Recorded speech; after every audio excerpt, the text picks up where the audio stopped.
This is The Download from Sounds Profitable, your daily source for the essential news in the business of podcasting. I'm Gavin Gaddis.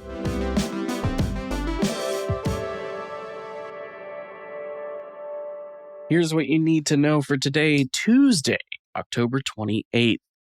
First up, ad tech's economy depends on float, and it's getting pricier to keep it moving. Payment data from Orex, Online Ad Revenue Exchange, demonstrates an ongoing trend in the ad tech world of money moving slower than the ads themselves. 58% of invoices issued within Orex were paid late during the first half of 2025, with nearly 1 in 5 invoices arriving more than 2 weeks past due. While this is not a new occurrence in the advertising world, "I would gladly pay you on Tuesday for a hamburger today" is a rough sell for both intermediates doing the cash floating and the publishers who simply aren't getting paid for a while. Stress that's caused a new industry of financiers specializing in the financial shell games of debt financing that help smaller players stay in the float game that benefits bigger tech companies with the on-hand capital necessary to keep a Jay Wellington Wimpy-esque balance sheet going for years on end. Next up, Spotify finally brings video podcasts and music videos to its Apple TV app.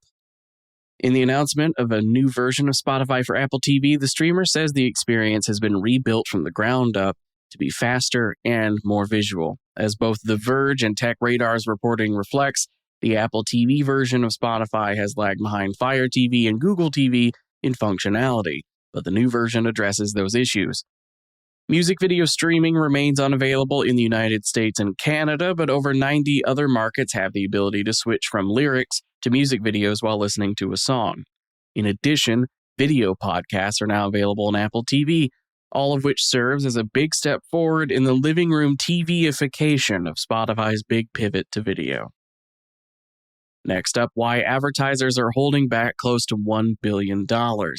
Oxford Road shares the results of a new podcast brand marketer survey with The Hollywood Reporter.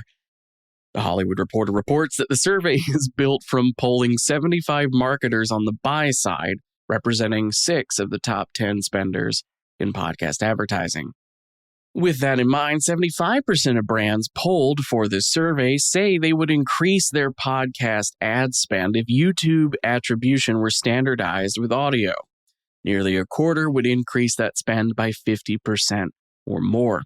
In total, as the headline to the piece says, Oxford Road estimates this represents an additional $1 billion in ad spend that's been left on the table due to measurement quirks that could be ironed out. And for the final top story, Netflix's podcast launch with The Ringer and Spotify skips comedy, one of the medium's biggest draws. Why the streamer should lean in. This is an op-ed from David Zucker that looks at podcasts Spotify is distributing to Netflix starting next year. Of the 16 confirmed shows from The Ringer and Spotify studios, Zucker notes that the true crime, pop culture, and sports communities are represented, but another huge genre in podcasting isn't comedy, an omission that particularly stands out given the prevalence of comedy in the video podcasting space. Good luck finding an internet-famous stand-up who doesn't have a weekly video podcast.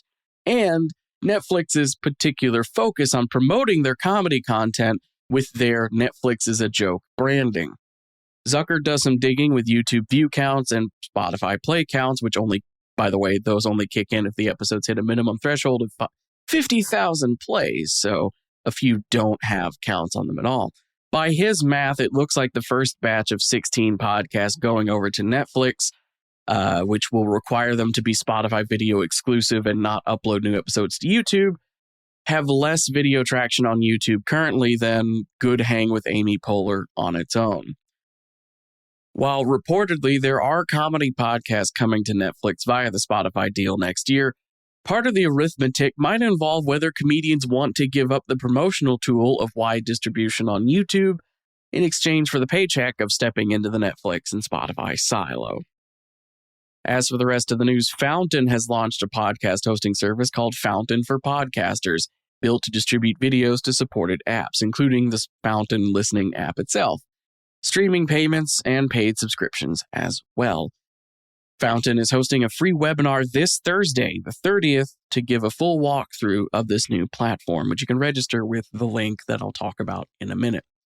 Listener.com has rolled out 3 new features for their platform, including a calendar overview, the ability to make custom forms for listener profiles, and custom templates and branding so users can present data, shows, and performance insights using actual brand color schemes.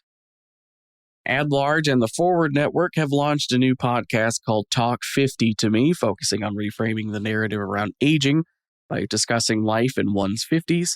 And Westwood One's Pierre Bouvard is back with another presentation, this time on how creative impacts attribution and brand lift. That'll do it for today's episode. As a reminder, every single thing I've talked about today is linked on today's episode post on soundsprofitable.com. If you just click the handy link in today's show notes, you'll go straight there. Or you can go to soundsprofitable.com and go over to the download section to find any link I've ever talked about on the download period. You can also subscribe to get the newsletter version, which sends all the links directly to your email inbox.